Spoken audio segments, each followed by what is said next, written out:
Vanessa Lane was the kind of woman who could walk into a room full of millionaires and make every one of them believe she was their dream come true, until they realized she was their most expensive mistake. Vanessa Lane's story began under the shimmering lights of Los Angeles, where beauty could be turned into currency and fame often arrived faster than truth. In 2015, her face appeared on the glossy cover of a popular men's magazine, her gaze soft yet knowing, her confidence radiating through every photograph. To the public, she was another glamorous model living a dream life of luxury and fame. But behind that perfect smile was a woman with a plan far more calculated than anyone could imagine. She understood the psychology of admiration. Every pose, every public appearance, every interview was designed to build a reputation that wealthy men would find irresistible. Her background was deliberately mysterious. Reporters who tried to uncover her origins found contradictions in her stories. Some claimed she was from Miami. Others swore she had an English accent. Vanessa herself never corrected them. The confusion worked in her favor. Mystery made her magnetic, and in a world where attention was the most valuable asset, she used it to her advantage. Soon she was appearing at exclusive galas, art auctions, and private charity dinners. She didn't always get invited. Sometimes she simply showed up, dressed to perfection, and acted as though she belonged there. No one questioned her presence. Her first known target was a tech investor who met her at a high-profile event in Beverly Hills. Witnesses remembered her as poised and gracious, the kind of woman who could make a crowded room seem quiet. Within weeks, she was seen by his side, attending private dinners, posing in photographs, and driving expensive cars. It appeared to be a fairy tale romance, but Vanessa had already started taking mental notes. She learned his habits, his weaknesses, and his trust in appearances. By the time he realized he had been used, a large sum of money had vanished through what appeared to be a legitimate investment she had suggested. Vanessa never stayed in one circle for too long.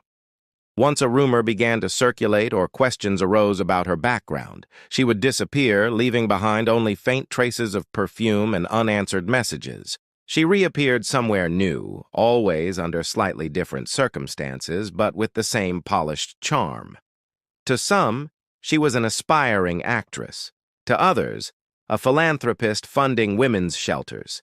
Each version of Vanessa was tailored to fit her environment. What set her apart from ordinary scammers was her patience. She never rushed her marks. She studied their behavior, understanding what they wanted to hear and when to remain silent. Her charm wasn't loud. It was subtle, believable, and disarming. Even those who suspected she wasn't T, who she claimed to be, found it difficult to resist her pull. She carried herself like someone born into luxury, yet spoke with a touch of humility that made her seem genuine. By the time anyone began to doubt her, she had already set the next phase of her scheme into motion. Vanessa Lane wasn't just another socialite chasing fame. She was an architect of deception, building her empire one admirer at a time. Vanessa's success relied on precision. Every move she made was part of a pattern so intricate that even the most suspicious minds couldn't detect its design until it was too late. She began each new connection with what appeared to be chance meetings. An introduction at an art exhibit, a conversation at a charity dinner, a shared laugh at a private club. Her timing was flawless, her approach effortless. To her targets, she seemed like the perfect companion, intelligent, graceful, and genuinely interested in their world. What they didn't realize was that Vanessa had already researched them in detail. She knew their business histories, family situations, and financial habits long before the first handshake. Her scams followed a method that appeared legitimate on the surface. Once trust was earned, she would casually mention a promising investment opportunity. Sometimes it was a rare art collection that needed silent backers. Other times it was a luxury property deal in Europe or a new wellness brand she claimed to be launching. The paperwork looked authentic, the references convincing, and the numbers reasonable enough to appear genuine. Her victims, eager to impress her or be part of something exclusive, transferred money without hesitation. When returns were expected, excuses came smoothly. Market delays, legal complications, or unexpected changes in regulations. The stories were always believable, and her calm reassurance made them feel foolish for doubting her. Vanessa's ability to adapt made her unstoppable. She could be the sophisticated investor, the misunderstood artist, or the woman seeking refuge from the superficiality of fame. Her image changed just enough to fit the personality of each new target. She mirrored their interests and values, creating a reflection of what they most desired. If a man valued intelligence, she discussed philosophy and finance. If he admired elegance, she embodied it flawlessly. Each interaction was a performance, and she never broke character. To protect herself, Vanessa used layers of false identities. She owned multiple passports, each with a new name and a carefully crafted background. Offshore companies held the stolen funds, registered under fabricated directors. She employed encrypted communication apps, rented post office boxes under aliases, and used prepaid cell phones that disappeared with her. Detectives later said it was as if she had studied law enforcement tactics before creating her schemes. Every trace led to a dead end. Every clue dissolved into another layer of deception. The men she targeted rarely came forward. Their pride kept them silent, and that silence was her greatest protection. To the public, she was still the charming former model with a glamorous life, appearing occasionally in luxury destinations where paparazzi snapped her photographs. Her beauty was her armor, her story a mask that hid the truth in plain sight. She didn't just steal money. She stole confidence, trust, and the illusion of control from those who believed they could never be deceived. Vanessa had turned manipulation into an art form, and with each successful con, her legend quietly grew. By 2019, Vanessa's perfect world began to show its first cracks. Her name, whispered in elite circles as a mysterious woman of allure, started appearing in conversations laced with suspicion. Wealthy investors who once boasted about knowing her began to retreat into silence. One of her victims, a venture capitalist from San Diego, finally stepped forward after realizing $500,000 had disappeared through an investment that never existed. He hesitated for weeks before contacting authorities, embarrassed that someone of his status could have been so easily fooled. When investigators began to trace the transaction, they discovered that the company she used as a front had already dissolved, and the listed address was an empty office suite. The deeper they dug, the stranger it became. Vanessa Lane, according to official records, barely existed. Her social security number led nowhere, her listed birth certificate was fake, and her digital footprint was curiously clean for someone living in the modern world. Detectives cross-checked her photographs with passport databases, only to find that she appeared under different names in multiple countries. The realization hit them hard. Vanessa wasn't just a con artist. She was an expert at erasing herself. Reports from other men began trickling in, each story eerily similar. A financial consultant from Chicago, a property developer from Las Vegas, and a retired film producer from New York all claimed to have met a woman who matched her description. Each described a romance that seemed spontaneous and genuine, followed by a lucrative opportunity that ended in quiet disaster. They spoke of her with a mix of anger and disbelief, unable to reconcile the warmth they had once felt for her with the betrayal that followed. For the first time, law enforcement realized they weren't dealing with isolated scams, but a sophisticated pattern that stretched across states and continents. Media attention exploded when one of her victims decided to go public. A well-known real estate mogul gave an interview, describing how Vanessa had gained his trust before vanishing with a seven-figure investment. The story went viral, and headlines called her everything from the penthouse predator to the queen of deception. Her beauty and audacity fascinated the public, transforming her from a private nightmare into a national obsession. People debated whether she was a villain or a misunderstood woman surviving through manipulation. Behind the scenes, police were scrambling to build a timeline of her movements. They discovered she had rented apartments under false names, stayed at luxury hotels paid for with untraceable cards, and used private jet services registered under shell companies. The scale of her deception stunned investigators. Each new lead only led to another false trail, another alias, another ghost version of the same woman. Despite the growing attention, Vanessa remained invisible. She stopped appearing at public events, deleted her social media accounts, and vanished from her usual haunts. It was as if she had predicted the investigation before it began. For the first time, those chasing her realized they were not dealing with a criminal on the run, but a strategist who always stayed 3 steps ahead. The investigation into Vanessa Lane's crimes soon expanded far beyond the United States. When reports surfaced from victims in Europe and Asia, Interpol took notice. Detectives pieced together fragments of her travels using flight manifests, hotel check-ins, and surveillance footage. She had moved across borders with ease, always under new identities. In France, she was known as Elena Vaughn, an art investor with ties to international galleries.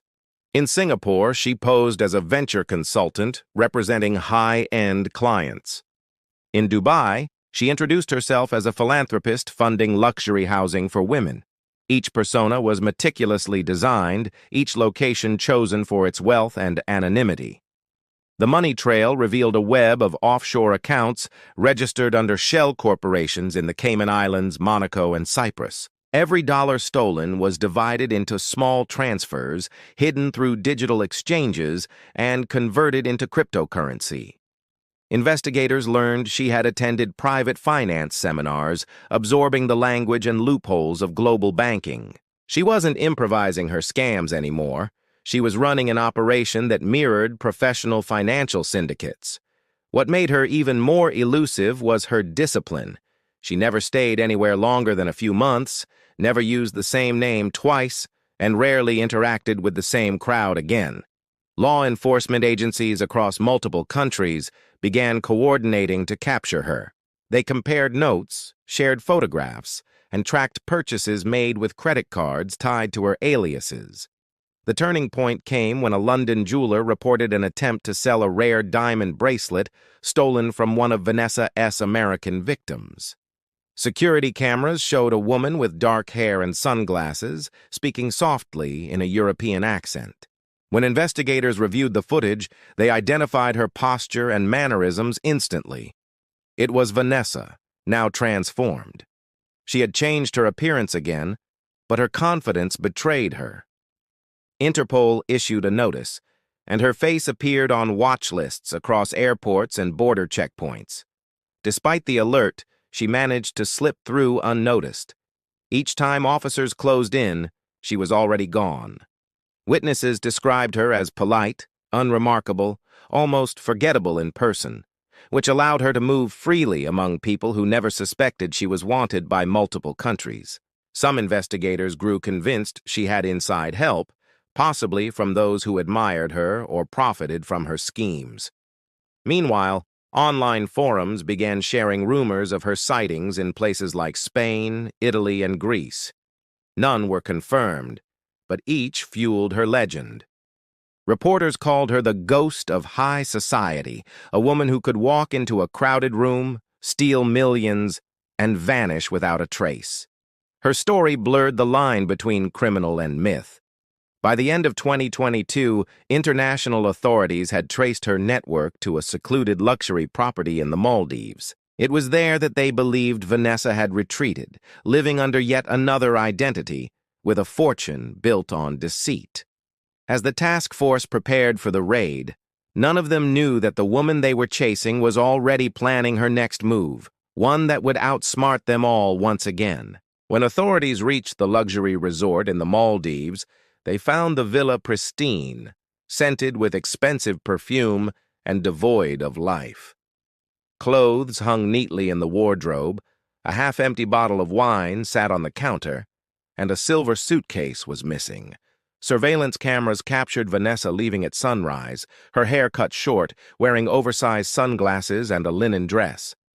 She walked calmly to the dock, boarded a private seaplane, and disappeared into the morning haze. The pilots claimed she introduced herself as Nessa Laurent, paid in cash, and requested no digital record of the flight. By the time the footage was analyzed, she was long gone, leaving investigators staring at an empty ocean where her trail ended once again. Inside the villa, detectives discovered a single laptop hidden behind a false panel. It was encrypted, but cyber specialists managed to retrieve fragments of data, emails, account details, and a list of names. The files revealed outlines of her next scheme, involving investors in South America and Europe. There were digital wallets holding millions in cryptocurrency, distributed across multiple blockchains, each untraceable without her private keys. Investigators could see the fortune she had built, but couldn't touch a cent of it. It was as if Vanessa had orchestrated her exit years in advance, anticipating every move the authorities would make. Weeks later, an encrypted social media account registered under one of her old aliases posted a cryptic message: "Don't chase shadows." The account disappeared minutes later, but screenshots spread online. To the public, it was proof she was alive and still outsmarting everyone who tried to catch her. True crime enthusiasts debated her whereabouts, forming theories that she had undergone cosmetic surgery and settled in South America or Eastern Europe. Others believed she was still active, reinventing herself under a new persona, perhaps even among the very investigators assigned to find her. The victims she left behind continued to grapple with shame and disbelief. Some refused to speak publicly, while others began lawsuits that led nowhere. Even with global attention and dozens of agencies involved, there was no legal closure. Vanessa Lane had become a ghost of her own creation, a woman who could appear as anyone, anywhere, and then vanish like smoke. For law enforcement, the case became a cautionary tale about the limits of technology against human manipulation. Over time, the legend of the Penthouse Pet shifted from crime reports to whispered stories among the wealthy. Her name became a warning for those who lived in a world of excess and trust easily bought with charm.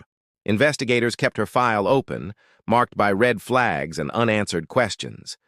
The last confirmed trace of her was a passport scan in Argentina, dated just days after her escape from the Maldives, but no one ever confirmed if it was real.